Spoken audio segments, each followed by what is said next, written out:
Hello and welcome to the No One Asked You podcast. For this particular series, I am joined by my wonderful co-host, That Darn Kitty.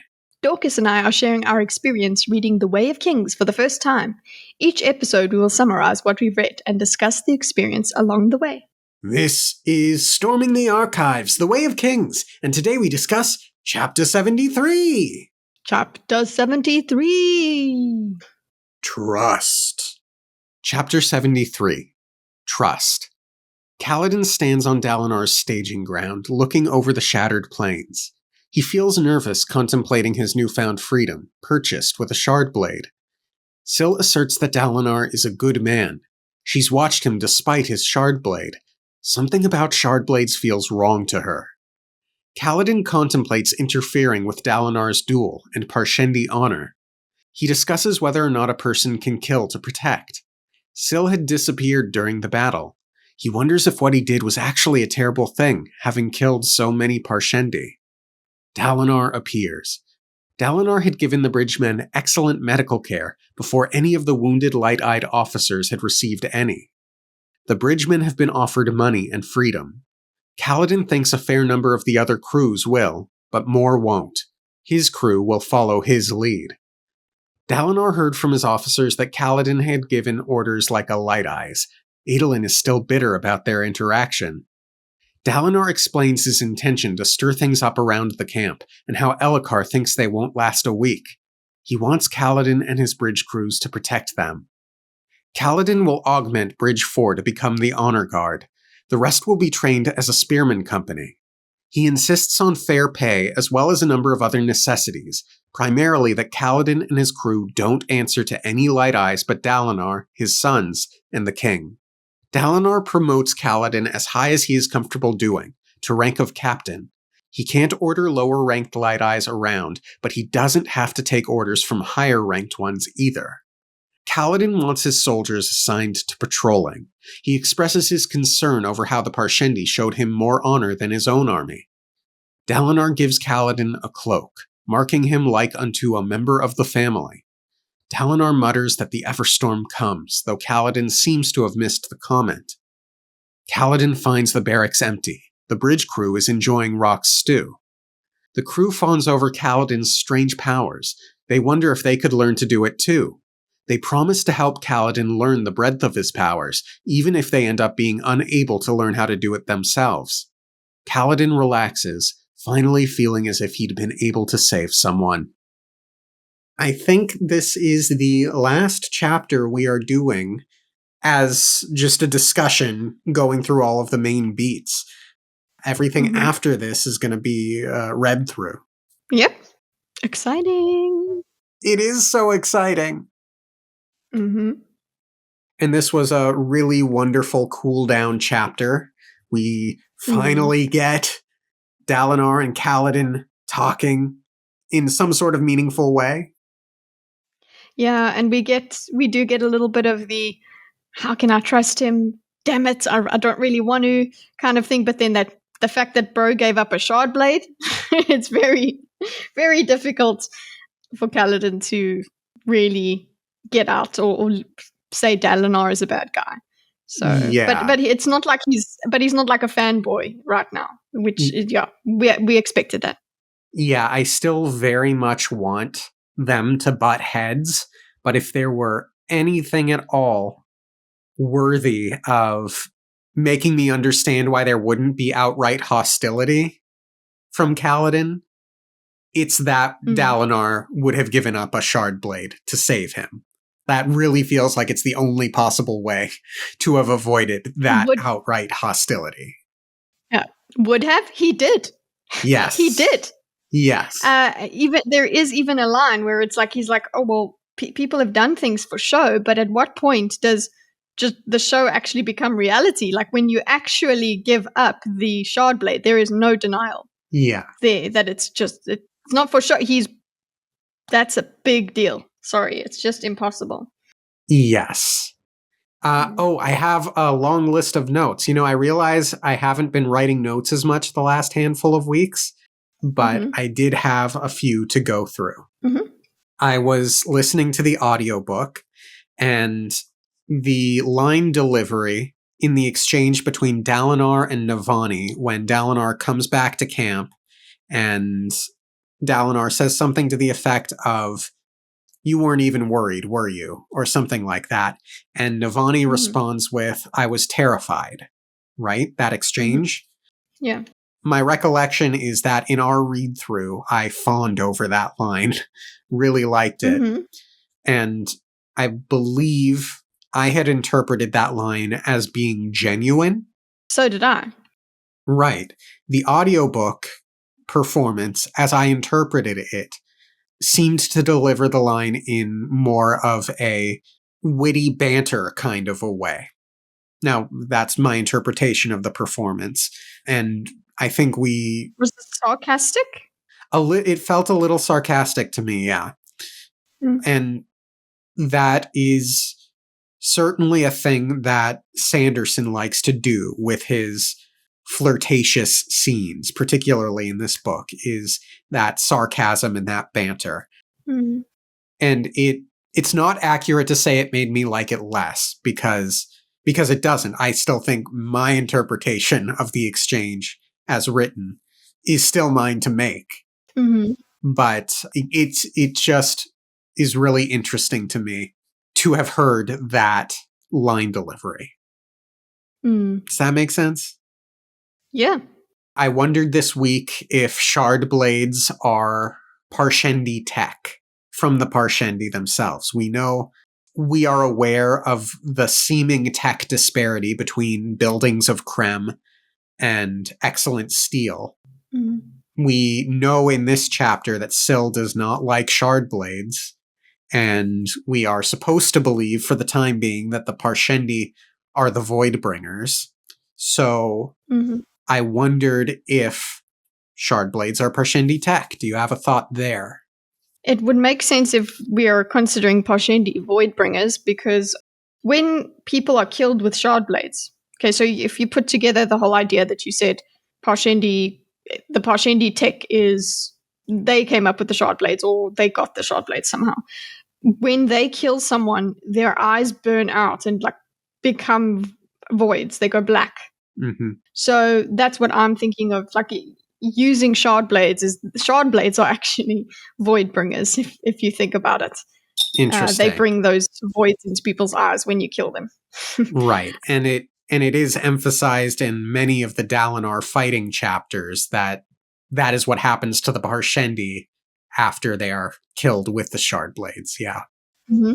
Yeah. And it's not just Parshendi, it's when when Zeth kills people as well. It happens.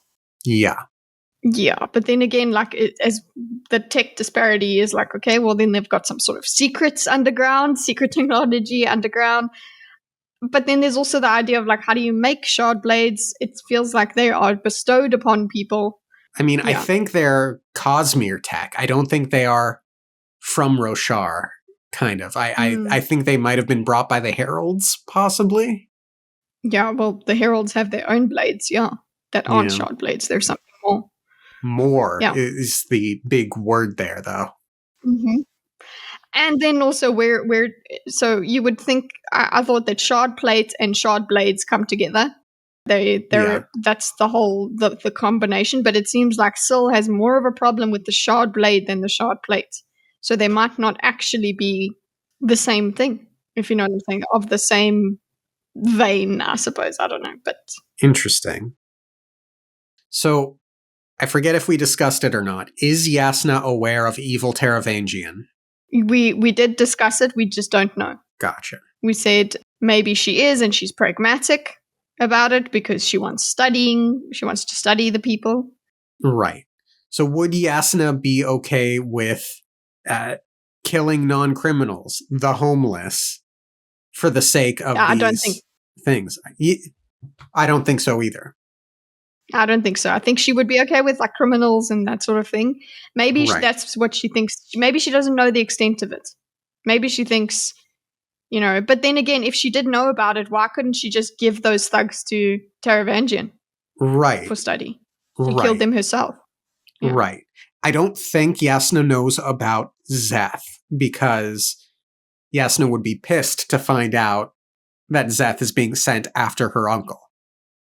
Mm-hmm. I do think it's possible that maybe Taravangian is limiting information. Like maybe Yasna just believes, if she's aware, maybe she just believes that it's where the dying go and they do this thing to get these bits of information. But Yasna's smart. I mean, she does seem to really like Taravangian, so maybe she has a blind spot and wouldn't think that Taravangian would take it that much farther. I lean toward Yasna doesn't know at this moment. Yeah. Same.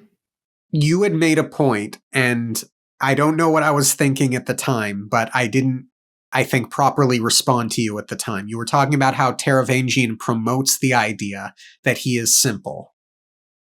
And my mind had gone elsewhere, but I wanted to affirm to you, Kitty, yes, it's totally a propaganda move that Taravangian is doing. And it might be working on Yasna. Yes. I wondered if Liren knew about what Taravangian was up to. And I feel like if Liren knew what he was up to, he wouldn't want to send young Kaladin to Kharbranth.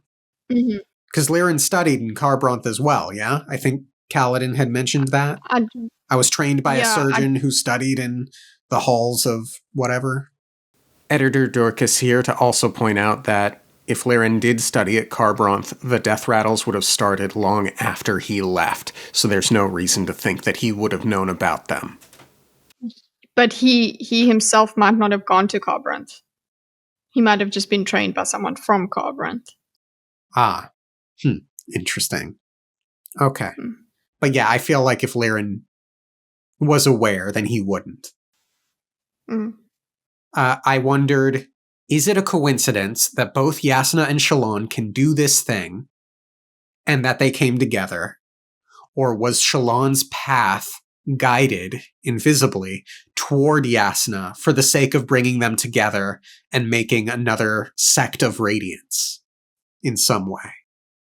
Yeah, it's a good point for things happen as they need to. Everybody follows the path that they are required to or meant to, and they were meant to team up. I like that idea. Yeah, me too. Considering Elhokar believes Dalinar's plan will paint a massive target on his back, Elhokar's back, if Elhokar figures out he can soulcast without a soulcaster, he could really perpetuate this idea of being chosen to rule. He's the divine choice. Now, whether or not the Ardentia would get behind that, whether or not they are aware that people can do this without soulcasters, we don't know. But the masses might look at that and be like, yeah, that guy's got to be our king. Clearly, he was picked by the heralds themselves. Yeah, but he is still the king, and he was already the king. So, but if he would want to reinforce the idea, he could go with that. Yeah. I think building on the idea that the Parshendi brought Shardblades to Roshar, I wrote, Alethi are the Voidbringers. Legends of the Voidbringers are actually from the Parshendi and Parshendi lore that somehow the Alethi appropriated. Thoughts? Yeah, that's exactly it. It would be that the Alethi are Voidbringers because they're the ones that had in my theory of the Shardblades bringing badness. Yeah. So they're not the Voidbringers, but it could just mesh together. Yeah, it makes sense after with a lot of time. Your stories can be completely destroyed and moved around. True. In this chapter, Kaladin thinks on Parshendi honor in regard to him interfering with the duel between the Parshendi warrior and Dalinar, right? He thinks what he did is kind of dishonorable, and that the Parshendi seem to have some honor, certainly more than the Alethi. But I have to wonder, how honorable is it to challenge someone to a duel if that someone has been fighting a losing battle for hours and hours, and he's like nearly wiped out? Yeah, exactly. Yeah, and Kaladin does not think about that at all. Yeah. So, it's not great. And we do have the discussion of what Syl did during the battle. And Syl was excited when it was the honorable thing to do, but then when it came to killing, she left. She couldn't stand it. She couldn't be there. That makes me think with Zeth's honor spring, maybe his honor spring is just gone. Won't speak to him anymore. Yeah, the question is, does the power go? If that's true, if his honor spring just doesn't speak to him anymore and has left him, the power might stay. The bond remains, but the power stays. That was the main question that I had when I first thought of, when we first heard of the honor spring, is like, where is Zeth's honor spring? But now just thinking about all the killing, making Syl upset, maybe that's what happened. Yeah. And the power didn't go when Syl went away. Right, but we do know that if Syl leaves in a permanent way, she goes stupid again. Mm. I have to imagine if that happened to her, Kaladin would lose his powers. Yeah, makes sense. But she could just, Zeth's honor spring could just be silent, giving the silent treatment. Yeah. Anyway, let's get into the chapter, shall we? Well, that is the chapter. We were talking about Syl. Syl was speaking to Kaladin about the battle. Right. I meant more in a slightly more chronological direction. Cool. Kaladin is looking over the shattered plains. He's in the staging ground at Dalinar's camp, and he's wondering if he can trust Dalinar. Syl. It's more like he's trying to find reasons not to trust him, and it's like there is quite a big reason to trust him, and he's uncomfortable with that. But yeah. This is when Syl reveals that she's glad he gave away the shard blade. As you said, it's just the shard blade that she mentions here. Something about it just feels wrong to her. And that spawns all kinds of thought about maybe it's a power corrupt, absolute power corrupts absolutely type thing. Maybe shard blades invoke in a person a desire for power and aggressiveness that she doesn't like, or maybe they are of the Parshendi, as we have theorized in this episode. What do you think? Yeah, it's it might be that. Also, just reminds me of Kaladin's actual revulsion, or like he didn't want to go anywhere near the shard blade.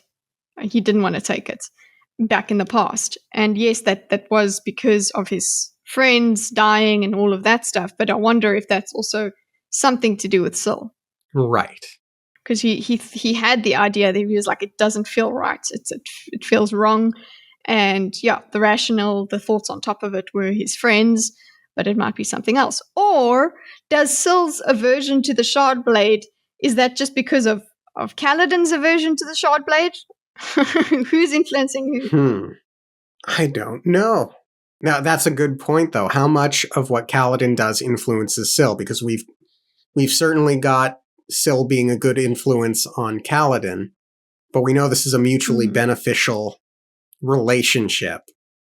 They're rather inseparable, so I don't even know if it's like who's influencing who. They're just always influencing each other. They are one. Yeah. Bonded. Yeah. Kaladin is thinking about Parshendi honor. We had that discussion more or less. He wonders out loud if you can kill to protect, which is his big thing this whole book, is can he do that? Is he willing to do that? Does he want to do that? I think the word for that is defense, Kaladin. Yes. Protection, yes. Yep. The reason Syl disappeared, or the reason she gives, is that the killing hurt her, so she had to go. And Kaladin feels really bad about having killed so many Parshendi, particularly because of this honor that he senses in them. Yeah, he doesn't want to fight them. The honor that they showed him, that showed he's wounded as well. Yeah. But they were still attacking him. So there's that. And there's he does go into just the main rules of battle. The rule is survive. Yeah. Very much so. And I'm sorry, but for the time being, they are your enemy. If you want to consider defecting to them, Kaladin, explore that option. But For the time being, while you feel any degree of loyalty and patriotism for the Alethi, can't really see why you would after what they've done to you, I think you are more okay than not okay, if that makes sense. Mm-hmm. Still not great, it's war. War bad, don't do it. But if you're fighting for a just reason, or something to that effect. He points out that Syl had pushed him to go rescue Dalinar. Yeah. So it's like, but so why weren't you okay with the killing when you told me I had to go after him? And she just says, I don't have the answers, Kaladin. Which is unhelpful. But it's also truthful. She's not out here trying to find just say some things he wants to hear. It's just like, I don't know. Exactly. Dalinar approaches. We learn that all of the men have been cared for, and the ones in his crew specifically were cared for before any of the light-eyed officers, which Cal doesn't quite know how to take. Yeah, and it's by the top surgeons. Mm-hmm. Like, not just like some lowly medics. It's like they were tended to like royalty, essentially. Yeah. Dalinar has offered the men money and freedom, and Kaladin thinks many will take that, but most will probably stay. They've fallen into Kaladin freed them, so he's the leader, which is good to know. We get the sense by the end of this chapter that Kaladin essentially will have about 1,000 men under him. Yeah, and he's only ever led about 25. Yeah. Kaladin doesn't know what he's going to do yet. Adolin is bitter that some dark-eyed bridgeman ordered him around in the battle. Yeah, but it's plausible the way he explains it. It's what needed to happen. Very much so. He doesn't apologize, which I love. Yeah. Yeah, it's very good. And I'm looking forward to seeing Adolin and Kaladin butt heads as well now. Mm-hmm. And it also just makes me, it's a nice reminder of how silly the whole light eyes, dark eyes thing is. It's just like, really? It's just, no, that guy's eyes are different to mine. Woo, and his hair's different to mine. Woo, racism's so stupid. Exactly. We get the exchange where Dalinar asks why Kaladin did what he did, and then the non-answer, well, why did you give up your shard blade? The subtext, as I interpreted it, being, it was the right thing to do. Yeah? Absolutely. Yeah, exactly. Yep. Dalinar asks Kaladin and his bridge crew to become the honor guard to protect the king and Kholin House. You called it. I called it. Did I? Mm-hmm. You said, you said Kaladin will be the leader of his honor guard. Ah, I don't remember this. You said it in it was in one of the blind blinds just as we were going through. You were like, wait, will you, just in one of your things where you talk about the next part of the story that you said that. So you did call it. Excellent. Yay. Good job, past Dorkus. And the rest of the bridgemen will be soldiers trained by Kaladin. Dalinar wants to see what Kaladin can do with more men and more resources, which is great. Mm-hmm. Kaladin asks what Dalinar is planning, and Dalinar vaguely says something that's going to make all of the High Princes want to kill us. Elhokar doesn't think we'll last a week. And Kaladin agrees. And we go through the negotiation. They'll be paid, and Kaladin will have the resources and autonomy necessary. The big one being he doesn't want to be ordered around by any Light Eyes, except for House Kholin and the king himself. That one is irregular, per Dalinar. But Kaladin makes the strong argument. If I have to listen to every Light Eyes in the camp, some spy is going to come along and tell me to do something I shouldn't. So I have to have autonomy. Yeah, it's so much safer, though. It is. It's just if the only orders he gets are from the people he's protecting, it makes sense. Obviously, it's just convenient for for Kaladin. It's just convenient for him. Like, I don't think it's really that much that he cares that much about Dalinar's safety at this point, but it's a good reason. It's valid, and that's why he gets what he wants. Yeah. So Dalinar agrees. Even though he has enough men under him to be a battalion lord, he names him a captain, which is interesting. I almost expected a fantasy name, a made-up name for his unique position, a novel name, so to speak. Maybe that would be too special. You're right. I agree. Actually. Like, you could easily just brush it off when you go, oh, it's just a captain, because that's something that can happen to Dark Eyes. True. So he's made a captain, and Kaladin expresses that he only wants his men on patrol. Dalinar understands. Kaladin wants time to train them before they go into war. But Kaladin then says something to the effect of, well, actually, I killed a lot of Parshendi today, and they showed me more honor than my own army did. So I'm feeling really conflicted about having had to kill so many of them, and I'm not eager to continue that. That's a big thing, because that echoes exactly what Dalinar has been experiencing on the battlefield. So I think it's important for Dalinar to hear that the two are of unique and same mind on this matter. Yeah, and he said this without prompting from Dalinar. Exactly. This is his own feelings. Yeah. It's not just a sycophant saying what Dalinar wants to hear. Yeah, precisely. Then Dalinar gives Kaladin a cloak and says that everyone who wears my colors is treated like a member of the family. So I wondered how unique this cloak and the colors are. Like, does this include the lowliest of footmen? Or is it like only for notable people? I think it would be for his household guard, or it's his livery. So people that are in his livery are under his protection. He considers them part of his family. It's not that they're part of, he said, after a fashion or in a certain way. Right. So it's like, he doesn't see everybody as his son and whatever, but it's like he takes his colors very seriously. If you're under the house Cullen, that means something. It's not just you're a pawn and you're used. So I would think that even anyone who's wearing his colors is special to him, or at least matters. But yeah, this cloak would probably be something that is personal. That the honor guard, the honor guard is personal. So that's pretty big. He's part of the household guard, if you know what I'm saying. I agree. So that's a very close thing, and he's giving him his own cloak. It's from Dalinar. Dalinar was wearing that cloak. That would be if Kaladin was someone else, that would be a huge honor. Yeah. So this is the fact is he's basically given him the cloak off his back. It's the one he was wearing when he was saved. It's been repaired. So yeah, it's very symbolic as well.